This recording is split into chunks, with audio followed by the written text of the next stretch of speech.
El Vaticano, un nombre que según debería ser sagrado, y que, ante lo que hoy conocemos como sistema, está implantado para la santa fe de la humanidad, pero, detrás de esas paredes, hasta los rincones más profundos de este lugar, se esconden las atrocidades más siniestras, y cínicas, que son capaces de superar cualquier película macabra de terror psicológico. Esos más oscuros secretos que se han ocultado por generaciones, y, que seguirán ocultando para seguir alimentándose de los humanos. Ponte cómodo, apaga la luz y prepara esa cabeza, porque esto no será tan sencillo de procesar.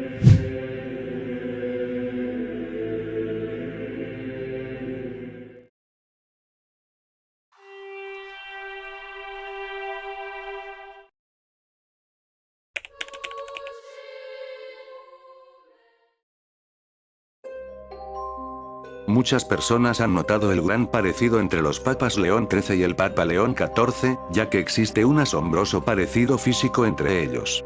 Se han generado muchas especulaciones y teorías de una posible reencarnación. Si observamos su aspecto físico, la frente amplia y el mentón son casi idénticas, las cejas arqueadas y una mirada penetrante. Sus retratos oficiales y posturas solemnes se ven prácticamente iguales. Bueno, ¿tú qué opinas?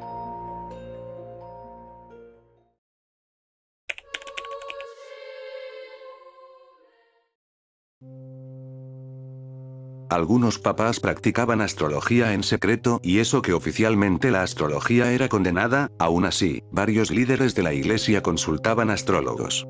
En el Renacimiento, elegían fechas favorables y consultaban cartas astrales, creían en esas señales celestiales. Según, la política y el misticismo estaban muy mezclados.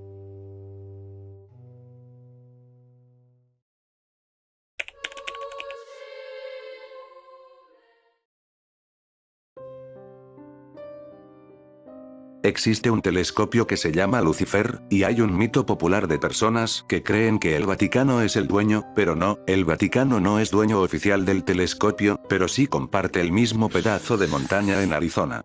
En el Observatorio Vaticano opera el Telescopio Vaticano de Tecnología Avanzada en Arizona.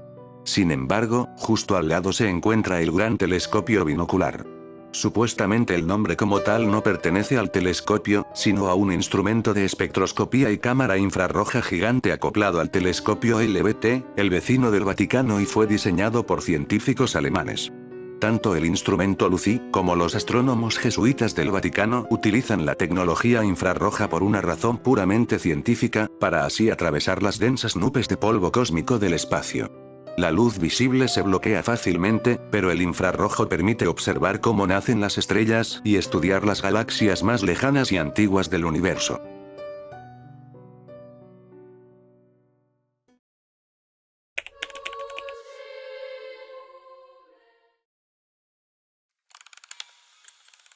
En los textos prohibidos de grandes profetas como Enoc, Elías y hasta el propio Jesucristo, dominaban la transmutación de unas llamas violetas místicas, con una fuerza sobrenatural con la que realizaban curaciones imposibles, que las masas, ignorantes de la alta ciencia, tachaban erróneamente como milagros.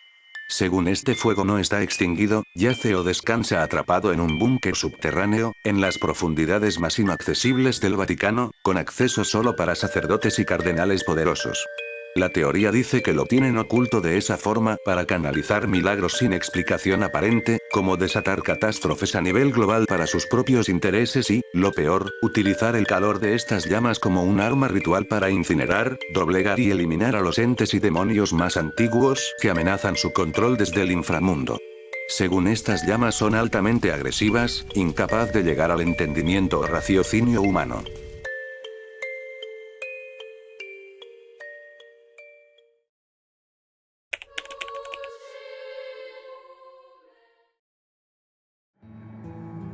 El Santo Grial es un místico recipiente que, según los relatos medievales, fue lo que utilizó Jesucristo en la última cena.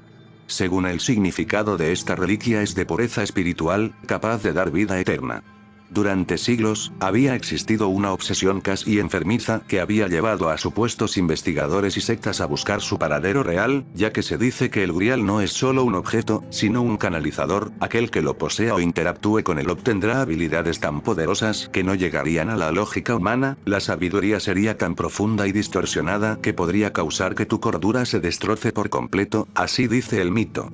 Aunque, cabe destacar que la Biblia no menciona en ningún lado que tenga poderes sobrenaturales, supuestamente esa dicha mística nació de la literatura del siglo XIX en adelante.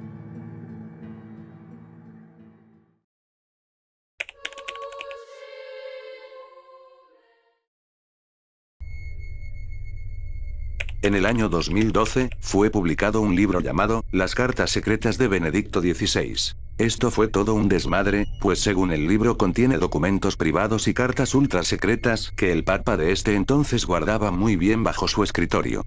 Según hubo un traidor dentro, el propio mayordomo del sumo pontífice, un hombre de su extrema confianza, que recolectaba información bajo las sombras para entregársela a la prensa. Bautizado como el escándalo Batilix, obligó a iniciar una investigación interna a puerta cerrada, por lo que se descubrió que personas que no eran del Vaticano estaban chantajeando a obispos que habían salido del closet, por haber roto sus votos de celibato.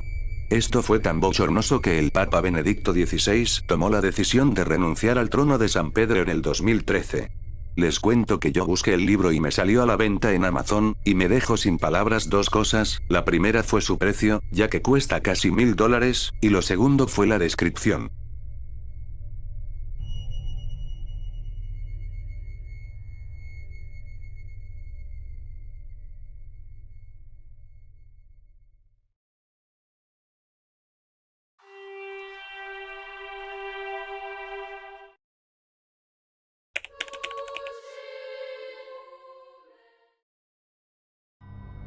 Se teoriza que posiblemente el Vaticano guarda un archivo muy secreto con el número exacto de veces que Satanás ha pisado la tierra, documentando con precisión quirúrgica dónde estuvo, qué hizo y a quiénes corrompió.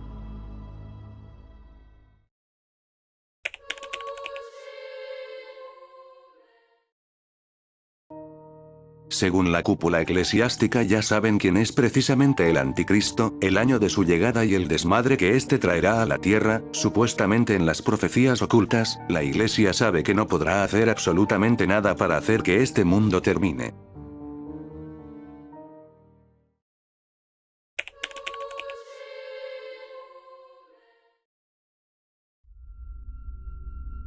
Voltaire fue un filósofo e intelectual francés, que falleció el 30 de mayo de 1778 a los 83 años en París, debido a complicaciones derivadas de un cáncer de vejiga y a una sobredosis accidental de que usaba para calmar los fuertes dolores. Su muerte ocurrió pocos meses después de regresar triunfalmente a París tras pasar 28 años en el exilio por sus duras críticas a la monarquía absoluta y a la Iglesia católica.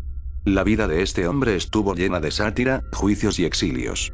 Debido a sus feroces ataques contra el fanatismo religioso, el obispo de París le prohibió ser enterrado en un cementerio católico. Para evitar que su cuerpo terminara en una fosa común, sus sobrinos sacaron el cadáver de París en secreto y lo sepultaron en un lugar clandestino. Luego, en 1791, tras el estallido de la Revolución Francesa, el nuevo gobierno revolucionario reconoció su enorme legado ideológico y sus restos fueron exhumados y trasladados con honores al Panteón de París. Según, cuando un sacerdote le pidió en su lecho de muerte que renunciara a Satanás, Voltaire respondió con ironía: "No es momento de hacer nuevos enemigos".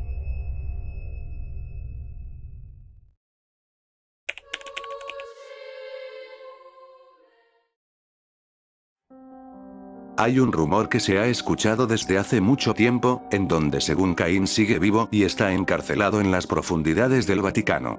Personalmente no sé qué tan cierta sea esta teoría o especulación, lo que no me explicaría es cómo pudiera seguir vivo. ¿Acaso no era humano? Según la teoría sugiere que, tras haber acabado con la vida de su hermano, Caín fue condenado a ser un errante, es decir, un vagabundo, en la tierra. Aunque no hay registros de que este sea realmente verdad o una confirmación, pero con tantas cosas que se han visto respecto a este tema, ya nada sorprendería.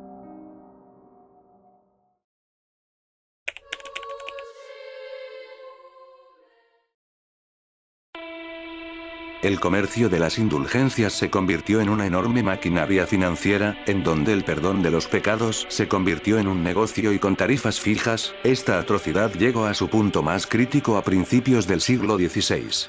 La Iglesia enseñaba que el pecado requería un castigo temporal en la tierra o en el purgatorio antes de acceder al cielo. Las indulgencias nacieron como certificados otorgados por buenas acciones, oraciones o peregrinaciones para reducir ese tiempo de purificación. Con el paso de los siglos, la Iglesia comenzó a aceptar donaciones de dinero en efectivo directamente a cambio de estas cartas de perdón, eliminando la necesidad de una verdadera contrición o arrepentimiento.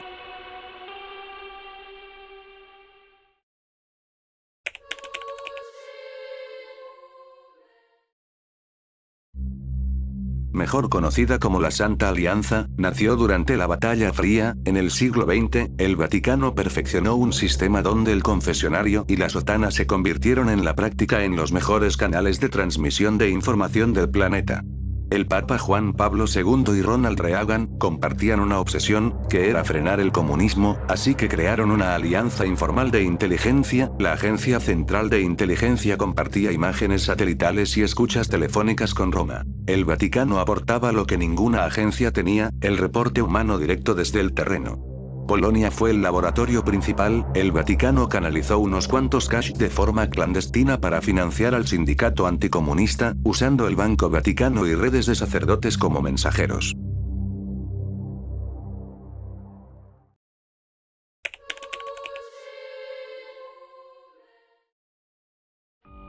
Se dice que entre los muros de la Santa Sede se esconde el poder financiero más poderoso del mundo, capaz de erradicar el hambre mundial en un solo día.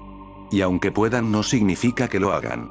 El Banco del Vaticano es una entidad financiera que opera bajo sus propias reglas, inmune a las leyes del exterior. Según aquí se dan ciertas transacciones fantasma, lavado de dudosa procedencia sin explicación, y vínculos directos con las, ya ustedes saben, más despiadadas del mundo. Esto ya no se trata de una simple corrupción, sino de una red de control global donde el cash, la fe y el crimen organizado van de la mano. Este poder es tan tremendo y retorcido que muchos de nosotros nos preguntamos qué es lo que realmente gobierna este mundo más allá del maquillaje del Vaticano.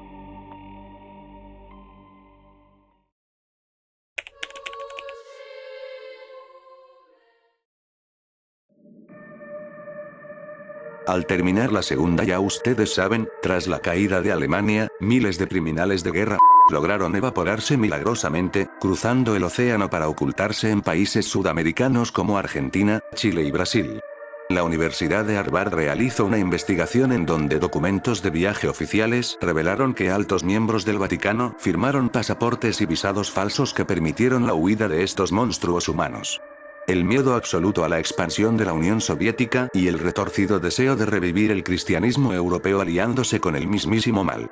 Ante estas abrumadoras pruebas, el Vaticano ha guardado un silencio sepulcral, negándose a emitir cualquier comentario.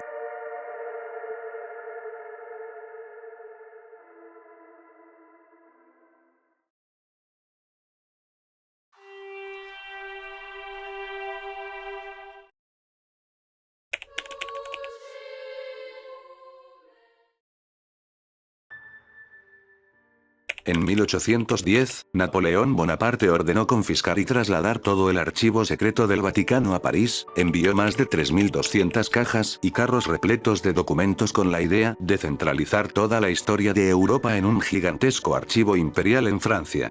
La logística de este saqueo y su accidentado regreso a Roma tras la caída de Napoleón en 1815. De todos esos archivos, aproximadamente una cuarta parte jamás logró regresar al Vaticano, por negligencia y falta de presupuesto. Cuando el Papa Pío VII exigió la devolución de sus documentos, los comisarios papales enviados a París se dieron cuenta de que el costo de transportar toneladas de papel de regreso a Roma era astronómico.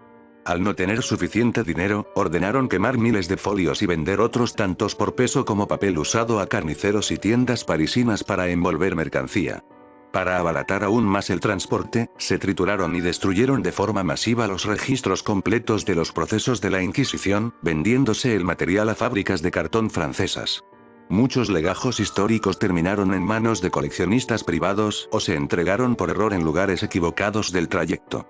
Por ejemplo, las actas originales del juicio a Galileo Galilei fueron robadas en París y no regresaron al Vaticano sino hasta décadas después. Esta gigantesca dispersión de documentos oficiales alimentó las teorías de conspiración que siguen hasta el día de hoy, como por ejemplo, el rumor de que Napoleón buscaba desesperadamente el pergamino de Chinon para destruir la legitimidad de la Iglesia, pero sus investigadores nunca lograron ubicarlo en el caos de cajas. La idea de que los franceses revisaron lo más secreto de la Iglesia dio pie a leyendas sobre evangelios apócrifos ocultos o manuscritos de profecías perdidas durante los traslados. Para rescatar lo que quedaba de las obras de arte y los archivos confiscados por Napoleón, el Papa tuvo que recurrir al famoso escultor Antonio Canova, quien logró coordinar el regreso de una parte del tesoro histórico a lo que hoy conocemos como el Archivo Apostólico Vaticano.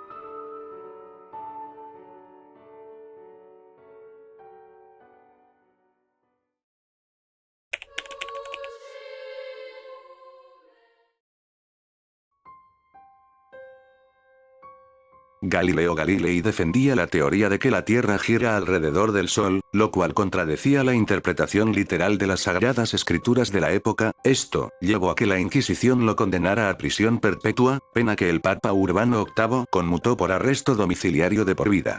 Sus libros fueron incluidos en el índice de libros prohibidos por la Iglesia. El Vaticano no pasó del silencio absoluto al perdón de un día para otro. Hubo concesiones muy lentas.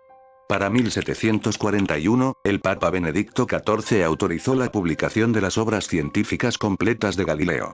En 1757, se retiraron los libros que defendían sus teorías, de la lista de libros prohibidos.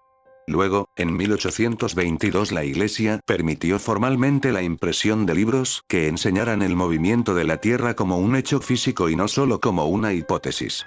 El Papa Juan Pablo II fue quien impulsó una comisión de estudio en 1981 para revisar a fondo el caso de Galileo. El 31 de octubre de 1992, el Papa pronunció un discurso ante la Academia Pontificia de las Ciencias, reconoció públicamente que el tribunal eclesiástico que condenó a Galileo actuó de buena fe, pero cometió un trágico error de apreciación al creer que aceptar que esa teoría de nuestro planeta socavaba la fe religiosa.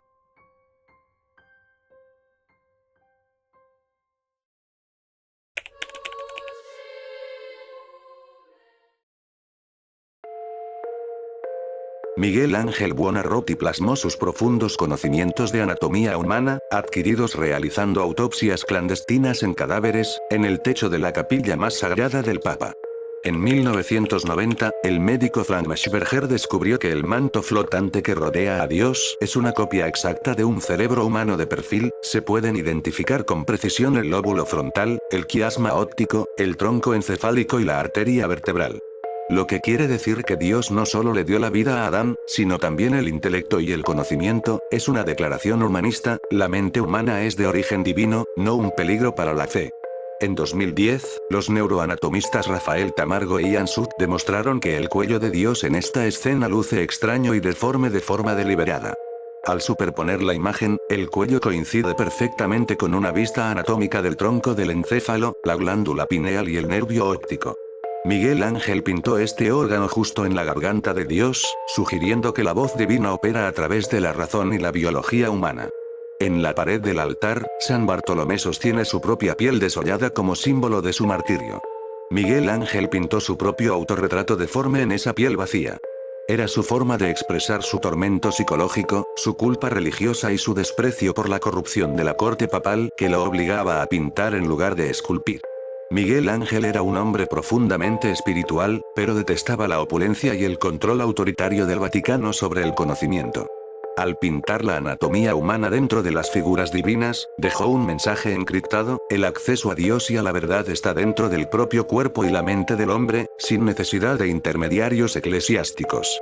En 1541, cuando Miguel Ángel terminó el juicio final en la pared del altar, la iglesia quedó horrorizada, ya que había pintado a casi todas las figuras sagradas completamente sin ropa, incluyendo a Jesucristo y a la Virgen María. Años después, tras el Concilio de Trento y el fallecimiento de Miguel Ángel, el Papa Pablo IV consideró que la obra era grotesca y obscena, por lo que ordenó cubrir las partes íntimas.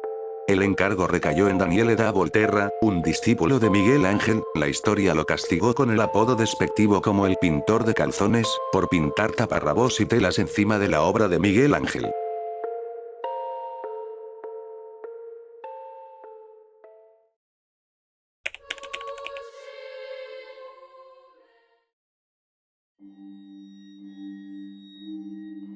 El cronovisor es un supuesto dispositivo de viaje en el tiempo que, según permite ver y escuchar acontecimientos históricos del pasado en una pantalla. La historia fue popularizada en la década de 1950 por el padre Marcello Pellegrino, un monje exorcista italiano. Según él afirma que la máquina utilizaba antenas especiales para captar ondas de luz y sonido electromagnéticas, que supuestamente nunca desaparecieron del universo, permitiendo reconstruir escenas pasadas, como dice la teoría. Ya que la energía no se crea, ni se destruye, solo se transforma, entonces las ondas de sonido y luz de los eventos más oscuros de la humanidad siguen suspendidas en el espacio, flotando a nuestro alrededor en este preciso instante. El cronovisor rasgaba esa barrera para reconstruir el pasado, según ahí pudieron ver escenas como la desgarradora crucifixión de Jesucristo, la destrucción de Sodoma y Gomorra, discursos de Cicerón, la sangrienta fundación de Roma y quién sabe qué más. Supuestamente, el dispositivo fue desmantelado o confiscado por el Vaticano para evitar que cayera en manos equivocadas y fuera utilizado para invadir la privacidad de las personas.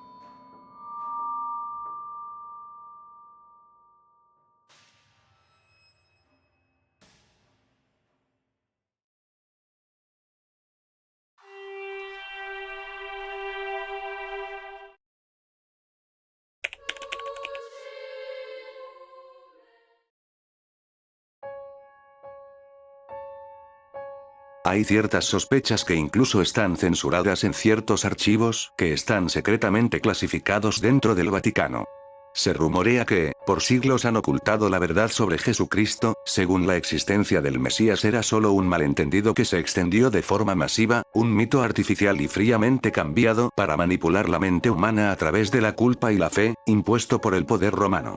De ser cierto entonces el Vaticano no protegería lo que según es la palabra de Dios, sino la mentira más grande de todos los tiempos diseñada por el hombre.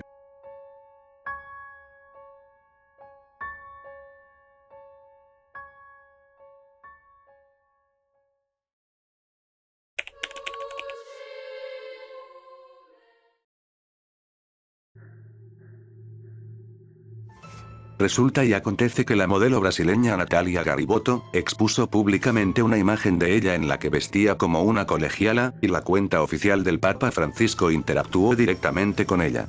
Esto fue un completo escándalo, lógico que el Vaticano reaccionó con total hermetismo e inició una investigación interna negando que esa interacción digital hubiera salido de la Santa Sede. Por su parte, la plataforma social confirmó que este tipo de acciones jamás ocurren de forma automática. Alguien tuvo que presionar ese botón. La realidad detrás del misterio es que el sumo pontífice no gestiona sus perfiles personales. Un equipo de comunicación externo es el encargado de administrar su huella digital.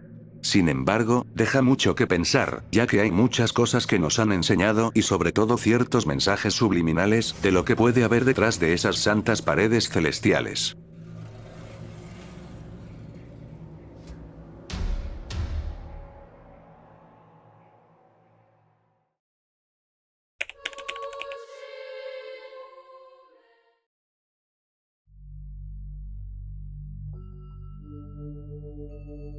La Santa Inquisición fue una red de tribunales eclesiásticos de la Iglesia Católica, la crearon para dizque según mantener a la religión unida y erradicar la herejía, esto inició desde la Edad Media, utilizaban métodos de control, censura, tortura o la pena de muerte a través de las autoridades civiles. Con esto, combatir las creencias que se desviaran de la doctrina católica oficial, también vigilar la moral pública, y hasta investigar la brujería y censurar libros. Los tribunales exigían testimonios de testigos para abrir procesos, las ceremonias eran públicas donde los condenados hacían penitencia y si no había arrepentimiento los entregaban a oficiales para que los mandaran con San Pedro. La institución fue perdiendo influencia con la llegada de las ideas de la Ilustración y las revoluciones liberales. En España, fue abolida de forma definitiva en 1834, y en territorios americanos como el Perú en 1820.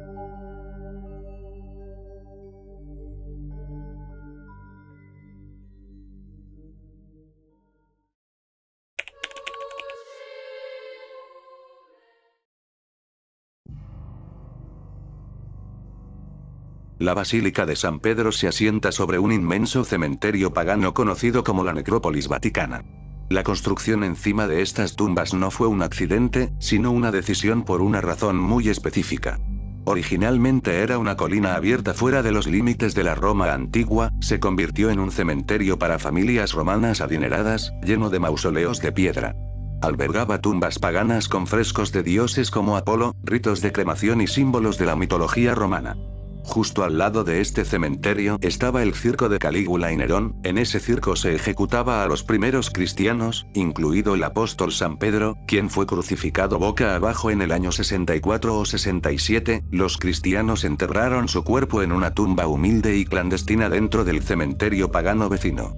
Tiempo más tarde, cuando el emperador Constantino se convirtió al cristianismo, quiso hacer una basílica donde estaba la tumba de San Pedro.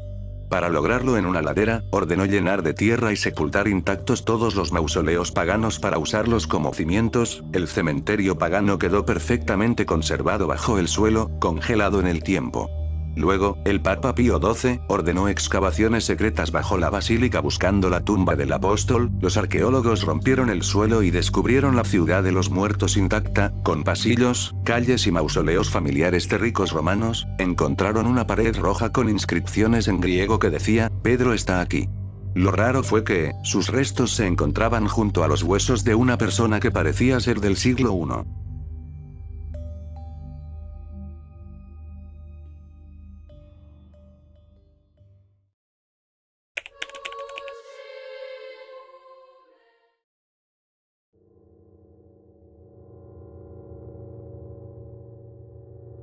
Existe una tradición funeraria en donde el cuerpo del pontífice no descansa en una tumba común, es sellado dentro de 3 ataúdes, uno metido ferozmente dentro del otro. El primero es de madera preciosa, el cual se introduce en un pesado féretro de plomo, y este, a su vez, es sepultado en una tercera caja de roble u olmo, y adicional un bizarro blindaje para asegurar que nada salga y que nada entre. Pero antes de cerrar el sepulcro, el cardenal Camarlengo, un alto funcionario y médico se acercan al cadáver sosteniendo un martillo de plata, dándole unos golpes en la frente 3 veces seguidas. Tras cada golpe se le pregunta. De no recibir respuesta se confirma que ya ha cruzado el otro mundo. Este ritual fue diseñado para asegurarse de que el Papa no esté atrapado en un letargo profundo antes de ser sepultado vivo bajo toneladas de metal y madera.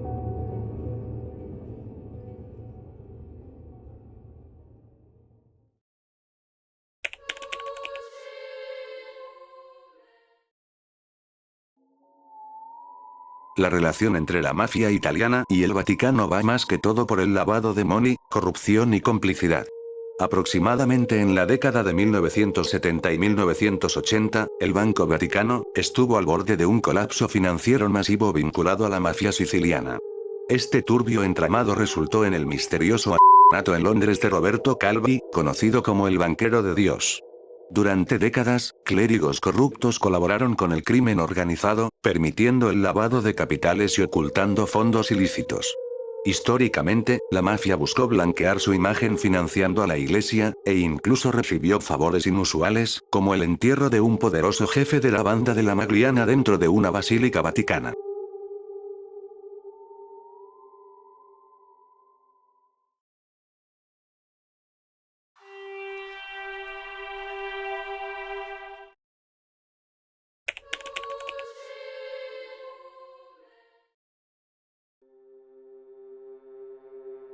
El concilio cadavérico celebrado en el año 1897, fue un evento macabro, donde el Papa Esteban VI, ordenó desenterrar a su predecesor, el Papa Formoso, para someterlo a un juicio.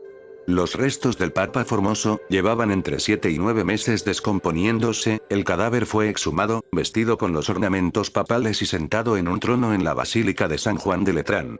Para que el juicio tuviera apariencia de legalidad, se colocó a un diácono detrás del trono para que hablara en nombre del difunto. Se le acusó de perjurio, de ambición desmedida y de haber usurpado el papado de manera ilegal, y al final fue declarado culpable, en donde le quitaron las vestiduras sagradas, le cortaron los 3 dedos de la mano derecha que utilizaba para dar bendiciones y arrojaron su cuerpo al río Tíber. Este juicio terminó de forma trágica para el propio Esteban VI, quien fue derrocado por una turba enfurecida poco después y murió estrangulado en prisión. Años más tarde, otro pontífice rescató los restos del Papa Formoso, dándole una sepultura digna y prohibiendo estrictamente los juicios a personas fallecidas.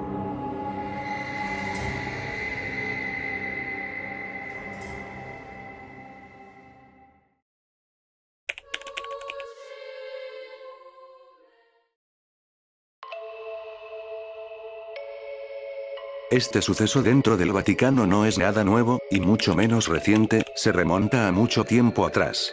Fueron unos cuantos excesos documentados durante la época del Renacimiento y actualmente muchas denuncias sobre corrupción y doble moral. La época más oscura ocurrió durante el pontificado del Papa Alejandro V, Rodrigo Borgia. A finales del siglo XV, su corte fue infame por excesos, fiestas ya ustedes saben y orgías documentadas por cronistas de la época, como el banquete de las castañas, celebrado en el Palacio Apostólico. Para el año 2017, en los departamentos de la Santa Sede, se desató la fiesta loca con excesos y demás, de paso sustancias altas de tono, más los rituales carnales que rompieron con todo pacto sagrado. Ese escándalo tan bochornoso retumbó directamente a Monseñor Luigi Capozzi, un alto colaborador del Consejo Pontificio para los Textos Legislativos. Algunos vecinos del edificio con otros cardenales que habitaban el lugar rompieron el silencio debido a los ruidos tan asquerosos que se escuchaban, por lo que llamaron a las autoridades, y lo peor es que según reportes de la prensa italiana, las escenas que encontraron fueron tan retorcidas que el propio Monseñor Capozzi tuvo que ser arrastrado de urgencia a una clínica para un proceso de desintoxicación masiva. Ustedes ya se imaginarán.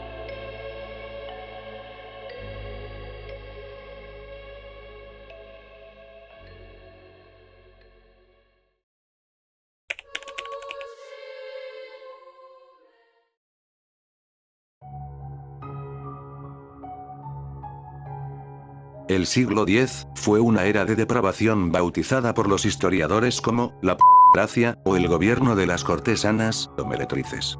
Entre 903 y 973, las paredes del Vaticano no eran precisamente de rezos, sino de gemidos en las alcobas de mujeres poderosas que manejaban los hilos del poder papal absoluto a través del placer y la manipulación psicológica. El género no importaba en este tablero de ajedrez carnal. La cúpula eclesiástica también mantenía a amantes masculinos para asegurar favores políticos. Un ejemplo fue la perversa Marocia, también conocida como la papisa, una aristócrata que convirtió a los líderes de la iglesia en sus marionetas personales, se puso y se quitó varios papas a su gana, fue amante de uno, madre de otro, y hasta abuela y bisabuela, ya ustedes se imaginarán. Y lo peor, es que cuando ya alguno no le servía daba la orden de que los mandaran con San Pedro. Cabe destacar que esta mujer con solo 15 años ya era amante del Papa Sergio III, de paso para ese entonces ella estaba en matrimonio con otro hombre llamado Alberico y de paso embarazada de dicho Papa, lo que hizo que el marido la despojara y con todo y eso Alberico su esposo, legítimo al hijo de esta mujer, un hijo que ni era suyo, este hijo se convirtió en Papa y llevó por nombre Juan XI, más tarde oficialmente sí tuvo un hijo con Alberico, quien llevó por nombre Alberico II, irónicamente, según la historia, este hijo fue quien mandó a Marocia a prisión, en donde falleció en la inmunda. Y no solo a ella, también a su hermano mayor, Juan XI, para así, Alberico II tomar el control total de Roma y evitar que la ciudad cayera bajo el dominio de un monarca extranjero, protegiendo la hegemonía de su propio linaje aristocrático y escapar del maltrato, perversión y marginación de su madre.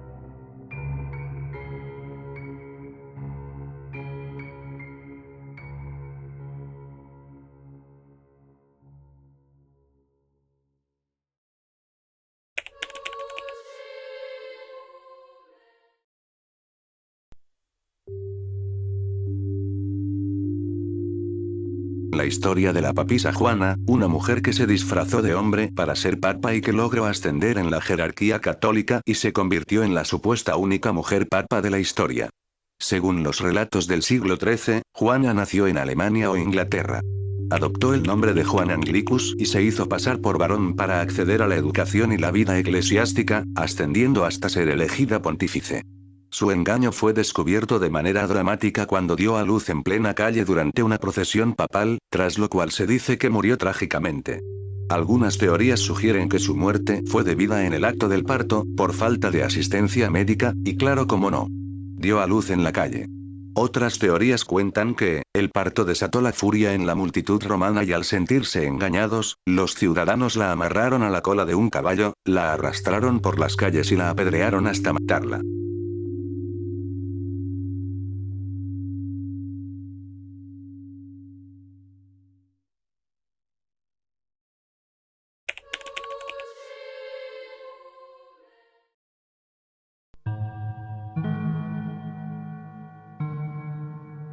bajo el suelo de la ciudad de Roma y los límites vaticanos corren más de 150 kilómetros de túneles distribuidos en más de 60 catacumbas diferentes, donde yacen millones de restos humanos.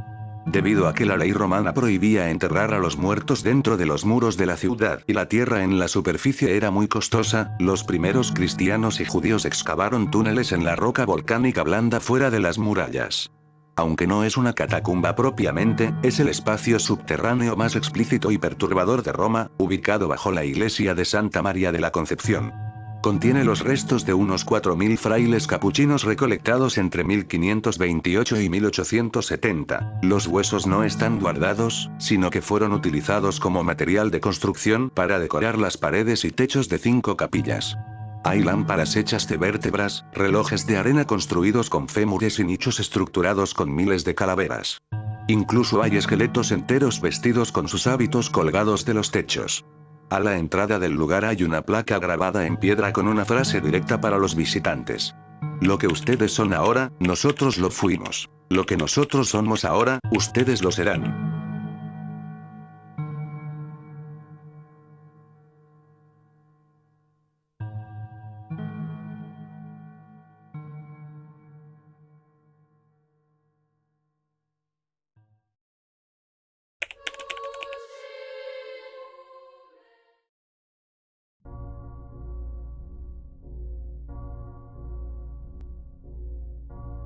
El caso de Emanuela Orlandi, un misterio que hasta la fecha de hoy sigue sin resolverse. Una adolescente de 15 años, ciudadana vaticana e hija de un empleado de la prefectura de la Casa Pontificia, que desapareció sin dejar rastros. El miércoles 22 de junio de 1983 salió de su casa aproximadamente a las 4 de la tarde, como cada miércoles y viernes, cuando asistía a sus clases de flauta, piano, canto coral y solfeo. Al terminar la clase se comunicó telefónicamente con su casa, para hablar con una de sus hermanas, Federica, sobre una oferta que acababa de recibir sobre crear folletos para un vendedor de cosméticos Avon. Emanuela dijo que este hombre le había prometido buen dinero por solo 2 horas, y que volvería a ver a este hombre al final de la lección para decirle si aceptaba la oferta o no. Federica, considerando la cifra exagerada, le dijo que no aceptara y que volviera a casa. Emanuela salió de la escuela junto a sus compañeras, a quienes les contó sobre la oferta de trabajo. A las 7 de la noche se despidieron, las compañeras se fueron en el autobús y Emanuela se quedó sola en la parada. Su hermana Cristina la esperaba para acompañarla a una cita, pero Emanuela no llegaba, así que decidió ir a buscarla, y le pareció raro no encontrarla. Regresó a su casa 1 hora después para ver si acaso estaba en la casa, pero tampoco. Eso preocupó mucho a la familia. Buscaron por la ciudad pero nada, así que se fueron a la comisaría para denunciar la desaparición de su hija, pero los oficiales la desestimaron porque según había pasado poco tiempo, además de argumentar que se trataba de una ciudadana vaticana y no italiana. Tiempo después, un joven dice que él y su novia habían visto a una joven que se parecía a Emanuela en el campo de Fiori, mientras vendía productos Avon. Según él, esta joven decía llamarse Bárbara, y tenía una flauta, pero no quería tocarla delante de todos ya que tendría que usar gafas para leer la partitura.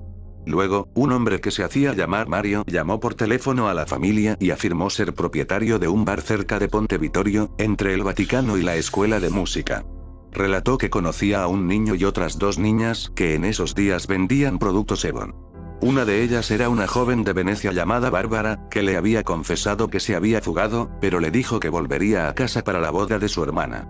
Tiempo después llegó una llamada anónima según de un americano por el acento inglés, pidió la liberación de Ali, un ciudadano turco que estaba encarcelado por intentar asesinar a Juan Pablo II en 1981, a cambio de la vida de la joven. Horas más tarde llamó a la familia de Emanuela, y puso una grabación de audio con la voz de una niña repitiendo 6 veces una frase fuera de contexto. Nunca se confirmó si en realidad era la voz de Emanuela, aunque los familiares dicen estar seguros de que sí era ella. Según el hermano, Pietro Orlandi se encontró años después de su desaparición con el Papa Francisco, y este le dijo: Emanuela está en el cielo.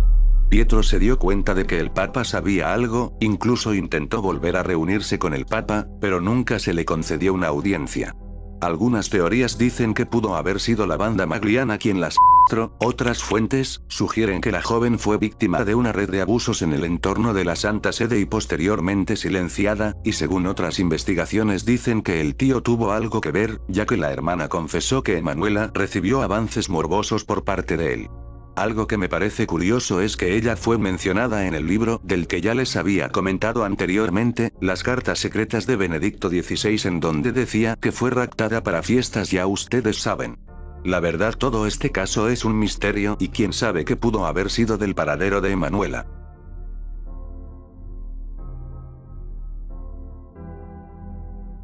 Si te gustó este video puedes suscribirte y darle like. Para más icebergs de este tipo, soy Mundo Pesadilla, nos vemos en la próxima.